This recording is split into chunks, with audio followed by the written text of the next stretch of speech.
اب میں یہاں ان لوگوں سے کہتا ہوں جن کی زبان پہ رات دن گالی ہے، اور وہ بھی گندی گندی گالیاں، بیٹوں کو گالیاں، بہوؤں کو گالیاں، بہنوں کو گالیاں، سب کو گالیاں، سب کو گالیاں دی جا رہی، اور کوئی وہ بڑا پن سمجھتے گالی دینا، اپنا حق سمجھتے گالی دینا، بلکہ کچھ لوگ تو فخر سے کہتے ہیں کہ میں نے ابھی فلاں کو گالیاں دی، اتنی گالیاں دی، اس کو بہت گالیاں سنائی۔ گالی کیوں دیتے؟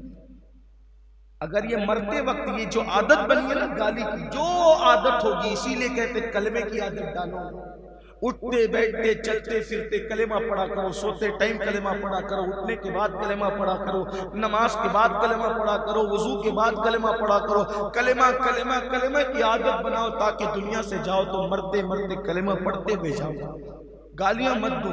یوں بھی سرکار غریب نواز رضی اللہ تعالیٰ اپنے ملفوظات میں فرماتے ہیں کہ جس نے کسی مسلمان کو گالی دی، یہ اسی دور، پھر کہتا ہوں اسی دور کی گالی، جس نے کسی مسلمان کو گالی دی اور اللہ کی بارگاہ میں توبہ نہیں کی اور اس مسلمان سے معافی نہیں مانگی، مرے گا تو ڈر ہے کہ کافر ہو کر کے مرے گا۔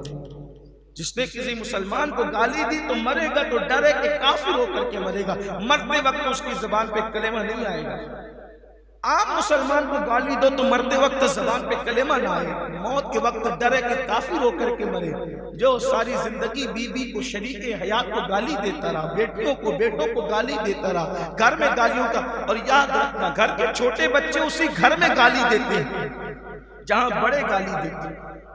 گالیوں کا ماحول جہاں بڑوں میں ہوگا وہی بچوں میں ہوگا۔ آج صورتحال کیا پیدا ہو گئی پتہ ہے؟ جو لوگ پڑھے لکھے لوگ، سنجیدہ اور شریف قسم کے لوگ ہیں، اب وہ کہتے ہیں کہ مولانا مسلم محلوں میں گھر دیکھنے کی بجائے اب ہم سوچتے ہیں کہ کسی دوسرے محلے میں گھر دیکھیں۔ ہم کہتے ہیں کیوں بھئی، مسلمانوں میں رہو، اس کی برکت ملے گی۔ کہ کیا برکت ملے گی؟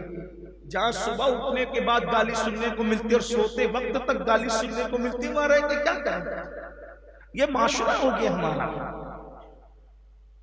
اور ماں باپ کو کچھ پڑھی ہی نہیں ہے، گھر والوں کو کچھ پڑھی، کسی کو کچھ نہیں پڑھی ہے، دین دھرم پیٹ کے پیچھے ڈال دیا ہے۔ بس اب کیا رہ گیا؟ کھاؤ پیو عیش کرو، بس اسی کا نام بس زندگی ہے۔ سن لو، اللہ کے رسول علیہ السلام نے فرمایا جب کوئی گالی دیتا ہے تو اللہ تعالیٰ اس کو ہلاک کر دیتا ہے۔ گالی دینے والوں کو قدرت ہلاک کرتی ہے۔ اب ہلاکت کا مطلب کیا؟ قدرت ہلاک کری مطلب اب گالی دینے والوں قدرت تمہیں ہلاک کر کے رہے گی، قدرت تمہیں ہلاک کرے گی، تم ہلاک ہو کر کے رہو گے۔ اب کیسے ہلاک ہوگے؟ کبھی بارش نہیں دے کے قحط میں مبتلا کر کے ہلاک کرے گا، اور کبھی بارش دے گا تو اتنی دے گا کہ سیلاب لا کر کے ہلاک کرے گا، کبھی بیماریاں ڈال کر کے ہلاک کرے گا، کبھی دشمنوں کو مسلط کر کے ہلاک کرے۔ ہلاک ہو کر رہنا ہے، کیونکہ اللہ کے رسول نے فرما دیا جو گالی دے گا اللہ اس کو ہلاک کرے گا۔ گالی دینے والی قوم ہلاک ہوگی۔ ہم گالی سے توبہ کریں، اللہ کی بارگاہ میں معافی طلب کریں، آج سے پہلے جس نے گالی دی وہ توبہ کریں۔ اب آپ کہیں گے کہ بھئی کوئی ہمیں گالی دے تو کیا کریں؟ یہ بھی تو مسئلہ ہے، اس لیے کہ سب تو آج کی محفل میں نہیں، اور آج کی محفل میں سب آ بھی جائیں تو سب سن کے عمل تھوڑی کریں گے، اس لیے کہ شیطان جو دل میں بیٹھا ہے وہ تھوڑی عمل کرنے دیتا ہے، وہ تو کہتا ہے یہ چھوڑو یار، یہ تو مولوی مولانا کا کام یہ بول۔ اللہ سے دعا ہے کہ اللہ علماء حق قیامت تک زمین پہ قائم رکھے، جب تک یہ چیخنے اور بولنے والے رہیں گے ہماری نیا کبھی نہیں ڈوبے گی۔ اللہ ہماری قوم میں حق بولنے والوں کو رکھے، اور اللہ جب تک جسم میں جان دے ہمیں بھی حق بولنے کی توفیق دے۔ اگر ہمیں کوئی گالی دے تو کیا کریں؟ تو اللہ کے رسول کی تعلیم یہی ہے، اگر کوئی تمہیں گالی دے دے تو تم اس کے بدلے میں اس کو گالی مت دو، چھوڑ دو، اس کو نظر انداز کر دو۔ اس لیے کہ انسان کو اگر کتا کاٹے، انسان کو اگر کتا کاٹے تو کیا انسان بھی بڑھ کے کتے کو کاٹے گا؟